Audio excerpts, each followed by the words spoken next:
President Donald Trump recently announced a plan to help the farmers by doing what? Basically allowing slavery. What kind of? I don't want to go too hyperbolic on that, but so let's get into the details, right?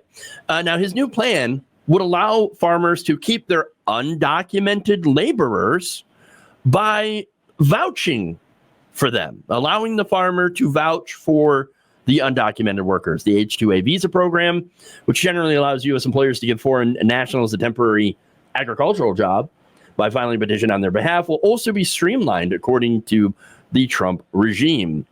In fact, I'm going to show you a video here of Trump hinting at the new rules in a recent speech. We're going to do something. We're working with Christie, and we're going to do something that we're going to sort of put the farmers in charge. And if a farmer's been with one of these people that work so hard, they bend over all day. We don't have too many people can do that, but they work very hard and they know them very well. And some of the farmers are literally, they cry when they see this happen. If a farmer is willing to vouch for these people, in some way, Christy, I think we're going to have to just say that's going to be good, right? We're going to be good with it. We got to work with the farmers and people that have hotels and leisure properties too. We're going to work with them, and we're going to work very strong and smart, and we're going to put you in charge.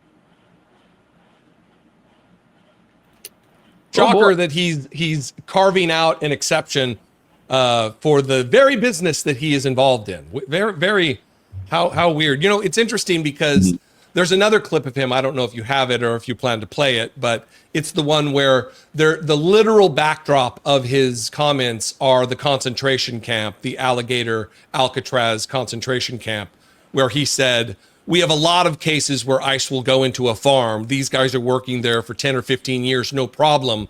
The farmers know them. It's called farmer responsibility or owner responsibility. Owner of what? The people? I mean, this is modern day slavery, at the very least, like your graphic says there, indentured servitude. Right. It is certainly making America something again. I don't think it's great, but I'm not a Republican, so. Right. And of course, oh no, they argue that this is not amnesty. No. It's just to help the farm. And by the way, just as you mentioned, another carve out is for, restaurants and places of leisure. Yeah. Hotels, hospitality, restaurants. Yeah. Yep. Yeah, he does happen. Or golf courses, probably. Yeah. Well, there have been all kinds of reports about the aggressive nature with which Donald Trump seeks out foreign labor. And he's just giving himself an exception, so it won't be considered hypocrisy if all these other hotels and hospitality organizations also, they have an exception. It's not just me. It's all very Trump. Extremely. Yeah. And again, speaking to the people who are going to be vouched for, obviously it's going to be the most obedient workers, the ones who will never complain. They keep their heads down. They never ask for anything. Oh, you get shortchanged on your paycheck? Better not complain or else I'm going to get deported. Yeah. It's a massive transfer of power to the employer. And that's why I do call it indentured servitude, because yes, they are technically getting paid, but that is a lot of power to give your employer. And all so they can stay in the country. And that's the point. I mean, look, this is exploitation, clearly. And our economic system has been relying on this exploitation for a very, very long time. Look, the Department of Agriculture estimated that nearly 40% of farm workers in the U.S. lack legal status. That is a huge, huge amount of people. With numbers like that, it's no surprise that they're essentially codifying a situation that has been existing in the United States for some time and just saying, you know what, it turns out it's okay. We're not going to deport your labor force. And of course, it also insulates the people who hire undocumented labor. And that's the important thing too. I think that's the biggest point of this, is to protect the people who knowingly exploit undocumented labor from any any sort of consequences. And so, yes, you can keep your undocumented labor, you can keep exploiting them, you're not going to get in trouble, and you're not going to lose your workforce. Everything works out great for you, but not so much for your worker. Yeah, it is the sick twist of all of this that everyone expected to have come, that once again, the Republican Party is not taking the issue seriously. If they really did want to stop the hiring of these migrants of this status, they would go after the businesses. But they're not going to do that, because that would be too cruel to the capitalist system. That would be too cruel to the job creators, these people who are abusing and oppressing this segment of our economy. Overworked, underpaid, threatened with deportation or being turned into the police. And this isn't just a new thing under Trump. This has gone on for decades and decades and decades. And now, like you've said, it's just being codified into law and into policy by Donald Trump and this white supremacy agenda. Yeah, and getting to your point, we've done this for a very, very long time. Back in the 1940s, we had Operation Braceros. We don't have enough farm workers, so we're just going to go and encourage people to come over from Mexico to work in the farms. And so, yeah, that's what we've done. We've had a very, very long history of doing this and exploiting people from Mexico or Central America. You can go back to the 1800s and say that we did the same thing with the Chinese, who built all of our railroads. Right. And then afterwards, very, very racist laws banning Chinese people. So, history is repeating itself again and again and again. I mean, I hate Adam Johnson wrote an essay called "The Tyranny of the Not Surprised Guy." You existing on YouTube like me and like so many other creators on this channel where we're streaming, they will comment saying, well, who's surprised by this? No one should be surprised by this. But again, I think we should maintain our shock. It's horrific what is taking place. And again, it's pattern and practice, standard operating procedure for the largest, most effective white supremacy organization on the planet, which is the Republican Party. Right. And what's funny, though, but it's not funny. You got racists that are melting down over this. I kid you not. Laura Loomer and Charlie Kirk got very angry about it. In fact, Charlie Kirk said, it's telling that the elite class who had been in Trump's ear, if you want to break our coalition, go ahead and push amnesty, which this is not amnesty. Okay, and it massively helps the capitalist class, and it is a capitalist response to a situation that Donald Trump himself had created by cracking down on immigrants who are working. Most of the people that have been abducted, kidnapped by ICE, and stuffed into these concentration camps, whether it be home or abroad, don't have criminal records. They're not criminals. They're not the worst of the worst. No, the worst of the worst we elected. Okay, and not we, but the American people still allegedly elected. We're not so sure about that anymore. But they put him into power. He is in power, and now it is really, really interesting to see that these same racists are just completely melting down over this whole thing. It is, they're almost there. Just like with the Jeffrey Epstein thing, the people who are, it's like they're almost figuring it out. They're just, rather than go to the most simple explanation of what this is Donald Trump covering for himself. This is Donald Trump allowing a carve out for his business while advancing his white supremacy agenda. Of course.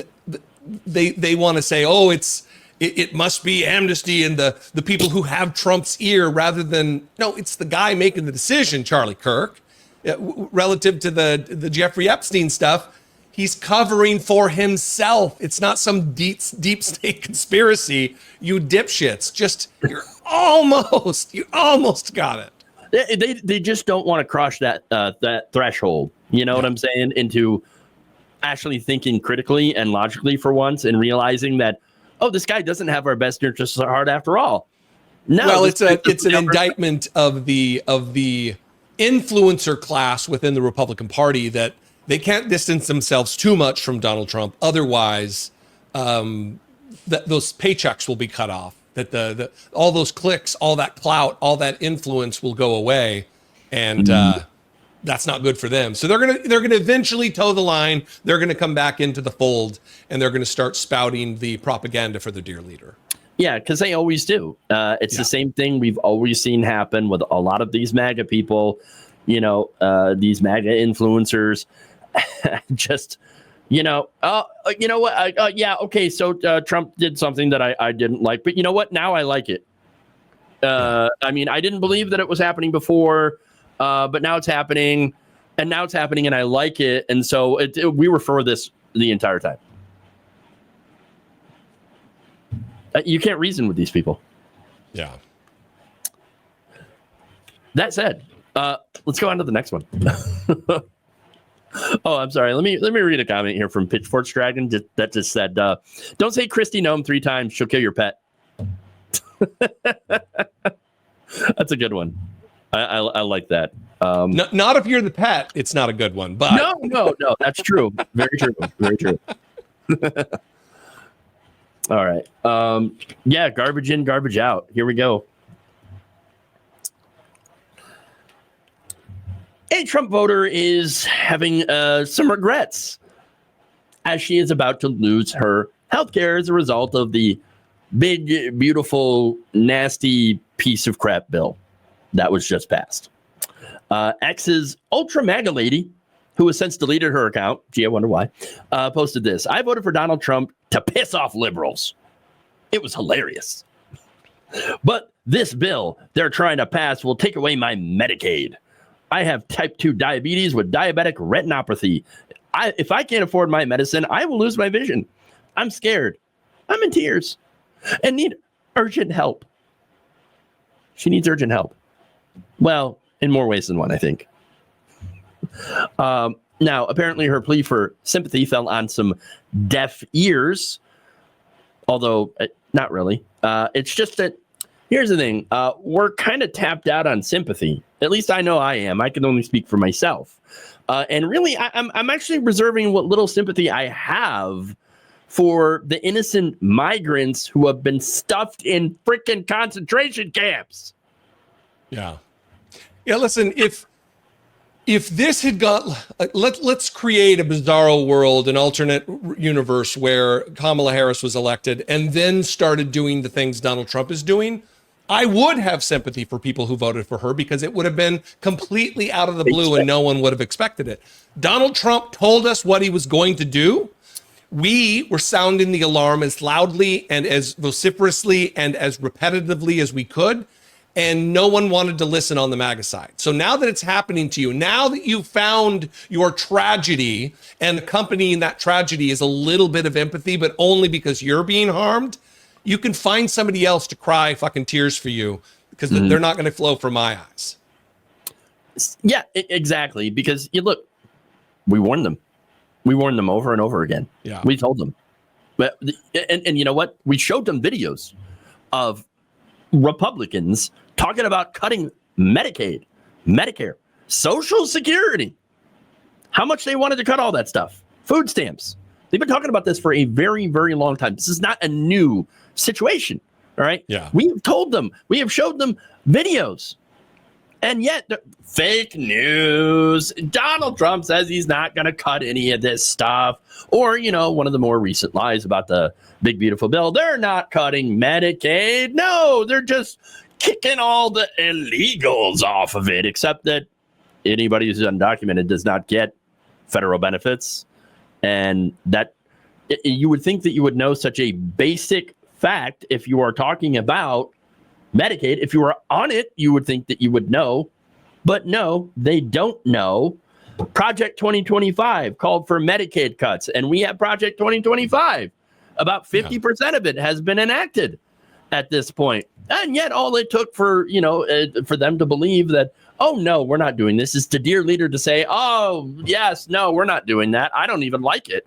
I mean, I don't know what you're talking about. What's Project 2025? I have no idea. Well, even there's another element to this, which is the bad actors like Josh Hawley, who has been sounding off about how bad it is to cut Medicaid. We can't do this. He wrote an op-ed at the New York Times giving him as much space as they could. How many inches of op-ed space do you need, Josh Hawley? Let us give it to you. And then as soon as the bill got passed with his vote, he tweets out victory. It's like, no one, not no one, none of us are fooled by you, dipshit. It's just MAGA who has this essence of wishful thinking or wanting to believe the thing that they think is being sold to them, even though it's clearly in reality not.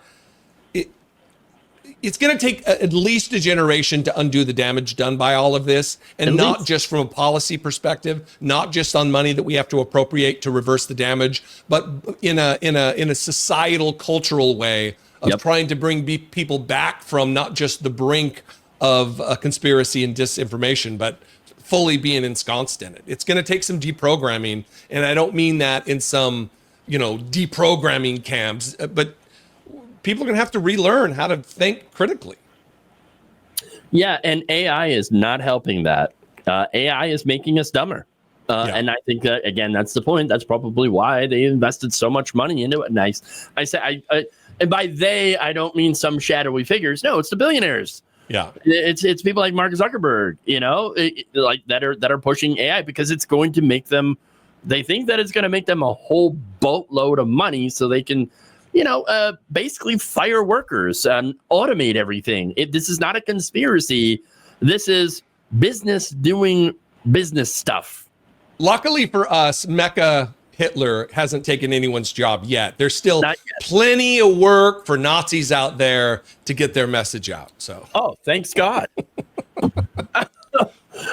But again, getting back to this lady, once again, in your quest to hurt others, because that's what her vote was about, you hurt yourself. And now you're what? Pikachu face about it? You're all shocked and surprised. Oh my God, I can't believe that the leopards came from a face. Oh my God. Can you believe that? It's crazy because it's not like an isolated incident either. There's so many. There's a lady who's gone viral out there I've seen it on Blue Sky and on multiple accounts of a mashup of her just being the most vile, hateful little bigot. And then another clip of her, help us, we need help. She's a victim of the floods. And all of a sudden now she needs the government. It's not just laziness. It's not just her needing to pull herself up by her bootstraps, because now her situation makes it real when before it was stop being lazy, stop having food stamps, stop whatever nonsense right-wing propaganda she was trying to spew. But now that she's actually been impacted, she found a little bit of empathy, or at least she begs for people's empathy while providing none to anyone else at any other given time. Exactly. It feels like that's their MO, really. I want to hurt other people. Oh no, I can't believe I just hurt myself. Well, believe it. But you know what? That's okay. All the people that are getting kicked off of Medicaid that are MAGA supporters, don't worry. Trump has a plan for you. Be no amnesty. The mass deportations continue, but in a strategic way, and we move the workforce towards automation and 100% American participation, which again, with 34 million people able.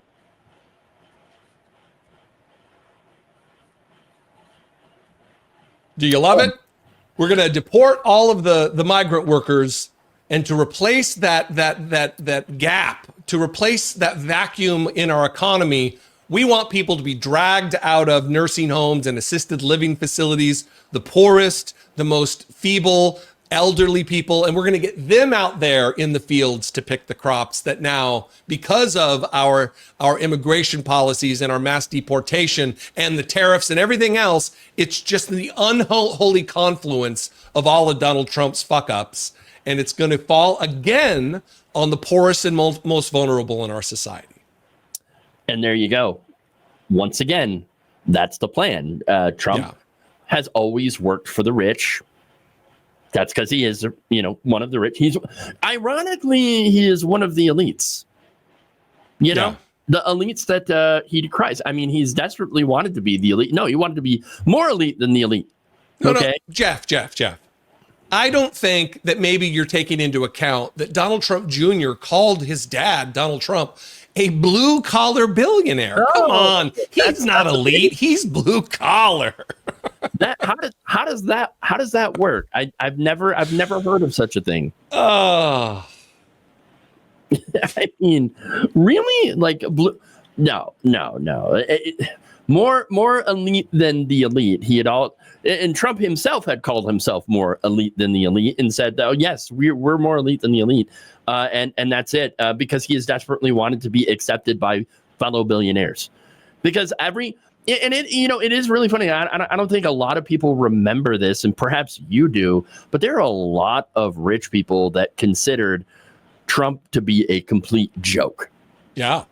And would not accept him into the fold, and he desperately wanted to be accepted by his fellow rich people. He does not give a damn about Ultra MAGA lady, okay, or any of his followers, any of the people. Okay, you know what highlights to me is just how much cowardice there is among the wealth class in this country.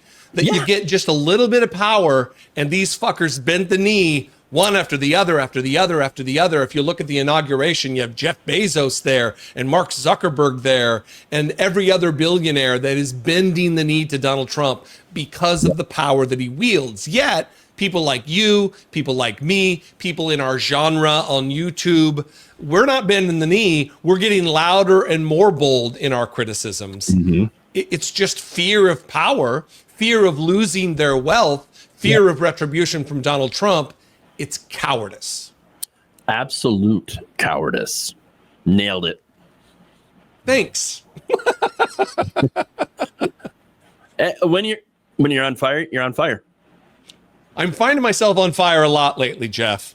Happily so.